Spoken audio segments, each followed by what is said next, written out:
Hi everyone, and welcome. One thing that I promise you today is that this presentation is going to last less than 30 minutes.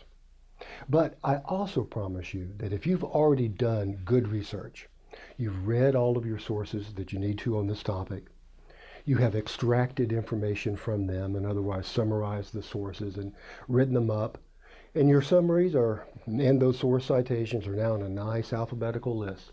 If you've done that, what is called annotated bibliography, and you're ready to start on this literature review, I guarantee you that if you follow these steps I'm about to give you, you can write the rough draft of this literature review in 30 minutes or less. But first, a couple of questions. Question number one, what the heck is a literature review? Or what the bleep is a literature review? The second question, why the bleep should I care what a literature review is? You know, it seems like we've got these stodgy professors out there who kind of revel in the fact that they like to give these academic sounding assignments that really have no validity in the real world. And the literature review seems to be one of those examples. But you know what? Nothing could be further from the truth. And let me show you why. Let's say that you just graduated with a BS degree in Human Resources Management. Congratulations on that GPA, by the way, 3.83. And also congratulations on having landed your first job as an administrative manager at Caliber Systems, a firm with over 1,800 employees. You've definitely got room for advancement there. So everything's looking great, right? Now, one day your supervisor comes back from a meeting in the C-suite and has a little assignment for you. Here's the assignment.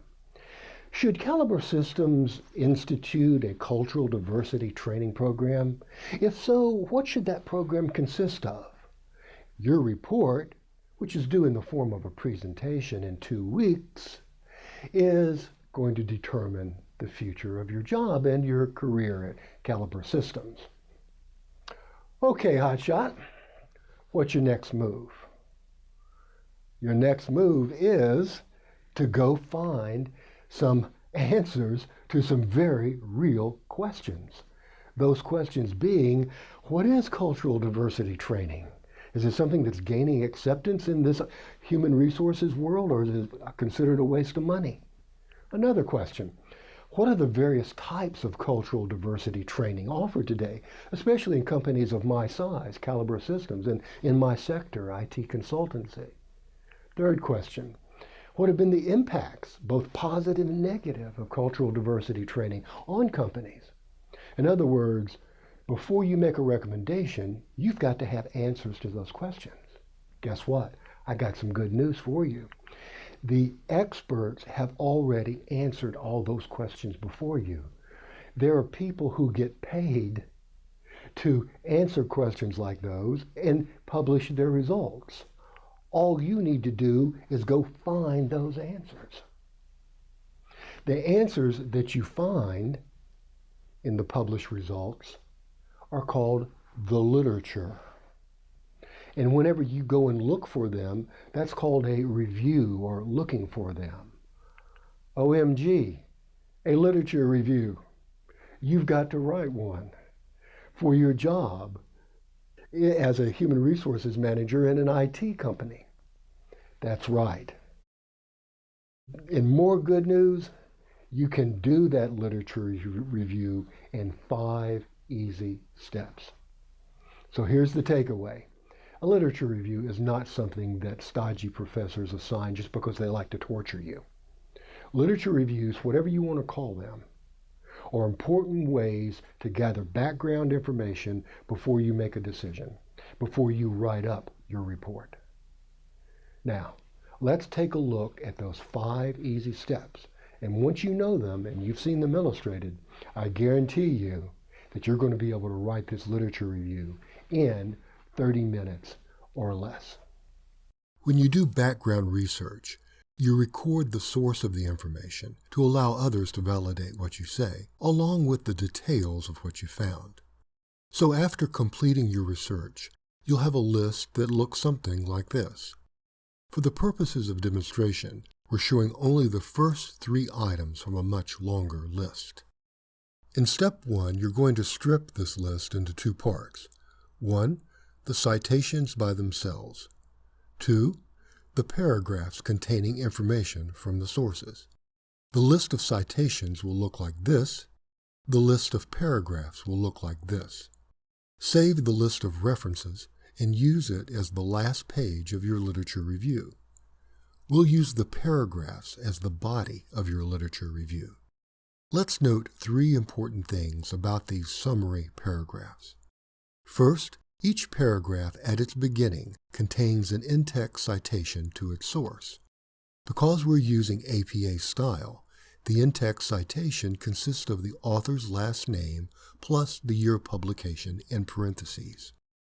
The author's last name is outside of the parentheses because the name is being used as a noun in the sentence. Second, note that the sentences in the paragraph find a way to refer back to the source so that the reader knows the information is from the source and not your own thoughts. Some examples are the author's present and the article. Then there's repetition of the author's name. In the second paragraph, Frasoli is repeated 4 times. Finally, notice that the year of publication only has to be repeated once per paragraph. Okay, congratulations on completing step 1. You've taken your basic research and produced 2 lists, a list of citations and a list of paragraphs. Now, your task in step 2 is to reorder the paragraphs. To do this, carefully reread them. As you do, find similarities and differences that will allow you to reorganize the paragraphs in a logical order based on the connections you find among them. During this step, keep in mind, there will be no one universally correct sequence. The best sequence is the one that you find and apply effectively. For example, in our first paragraph, the annotation says the authors studied storytelling as a way to increase communication in a culturally diverse workplace. So, this source is presenting a strategy or a solution for a problem. Let's label it Solution. Next is a 1996 article by Fine that calls cultural diversity in the U.S. workplace, quote, perhaps the most pressing challenge of our times. Obviously, we'll label this paragraph a description of the problem. Next, Frasoli describes interviews with a West African man that were hindered because the 2 men had different attitudes toward technology and communication. Frasoli underscores the need for flexibility and understanding and accepting how someone can be culturally different. So let's label this one Problem plus Need for Understanding. So a clear pattern is starting to emerge. Sources that we're finding on this topic describe either the problem or solutions to the problem. Thus, to complete step 2, we will rearrange the summaries according to this problem-solution pattern that we're seeing. Here are 7 of the summaries rearranged. Now, a real lit review would have far more sources in order to be thorough. But in any case, we've imposed a clear organizational pattern on our summaries. Our next step, step 3, you decide which summaries should stand alone as a body paragraph and which could be combined. Your decision will be based on 2 factors. Factor 1, how closely related the summaries are. The closer their relationship, the more reason you have to combine them. Factor 2 is their length. Try to limit your body paragraphs to 10 to 14 lines. The Fine article can stand alone as a body paragraph because it offers an overview of the problem that dates back to the previous century. The next 3 sources each studied a different group of culturally diverse workers and concluded the same thing. But the 3 summaries together are too long for a single paragraph. So the first 2 can be grouped on the basis of geography, a man in West Africa and non-native workers in Australia, thus presenting a worldwide problem. The Sweeney and Zhu study brings us back to the U.S. and is long enough and important enough to merit its own paragraph. All three studies, now combined into 2 paragraphs, are tied together by one theme. Mastery of language by itself is not enough. Preparedness to deal with cultural differences is also necessary. This need to be prepared provides a natural transition to the last 3 summaries that all discuss solutions. So the body of this literature review will have 5 paragraphs. 1. The first body paragraph will set the stage by defining the problem. The second body paragraph will show that the problem is worldwide and requires preparing workers to deal with cultural differences in communication. The third body paragraph brings the problem home to the U.S. and reinforces the need for workers to be sensitive to cultural differences. The fourth body paragraph presents 2 minor solutions to the problem, and the fifth body paragraph presents an overarching solution, diversity training, that can apply to virtually any organization.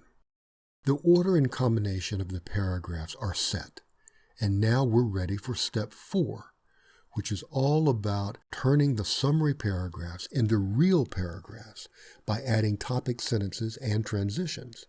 Here's an example of a plain summary paragraph as we wrote it down after research. Now, here is the same paragraph with a topic sentence and transition added. Let's compare them.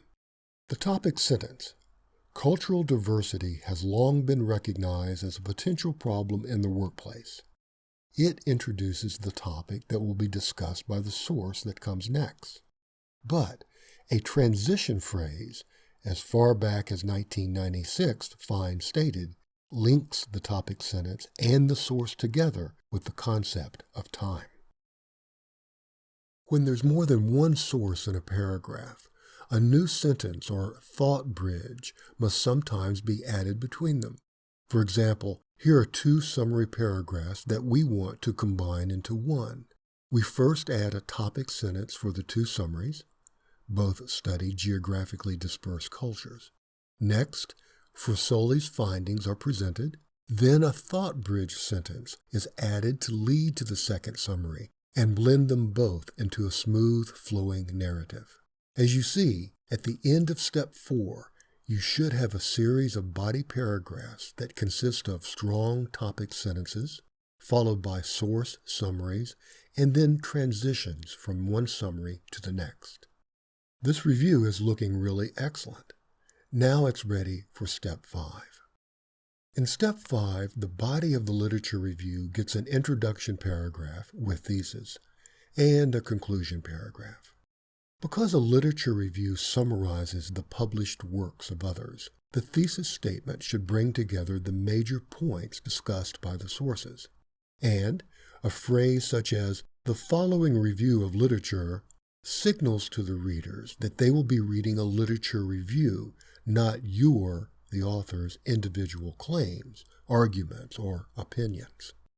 Note that the thesis statement for the Lit Review also reflects the problem-solution organizational pattern of the paragraphs to follow. One common strategy for the conclusion paragraph is to open with a restatement of the thesis, which brings the reader back to the overall point. Another common strategy for the conclusion is to comment on any gaps or flaws in the research reviewed. Of course, no literature review would be complete without a title. And now's the perfect time to write it, because we now know everything that is in our Lit Review. Cultural diversity in the workplace, overcoming barriers to communication, definitely does the job. As a further aid to organization, don't forget to add subtitles between the major sections of your Lit Review. After the introduction of our sample Lit Review, come the paragraphs that discuss the problem. So, our first body section subtitle is Defining the Problem. The next major section presents solutions, so its subtitle is Searching for Solutions. When it comes to the conclusion, don't waste an opportunity to provide a specific subtitle that helps to reinforce your thesis instead of just using the neutral word conclusion. Note how descriptive this subtitle for the conclusion paragraph is. Preparing for tomorrow today. That takes care of step 5, and now you have a solid, well-organized lit review. Okay, there they are, the 5 easy steps. It probably takes about as long to explain them and illustrate them than it would be to actually do them.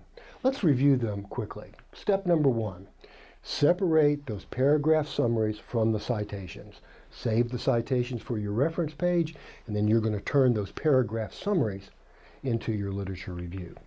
And in doing that, the first thing you're going to do is to rearrange those paragraph summaries in a logical order that presents itself to you as you reread them. And the third step is then to combine whatever summaries need to be combined. And then the fourth step is to add in those really important topic sentences and transitions so that they read together smoothly. And then add your introduction and conclusion paragraphs. And you've got yourself a literature review. One last thing I want you to keep in mind about a literature review is that the literature review is only a preliminary step.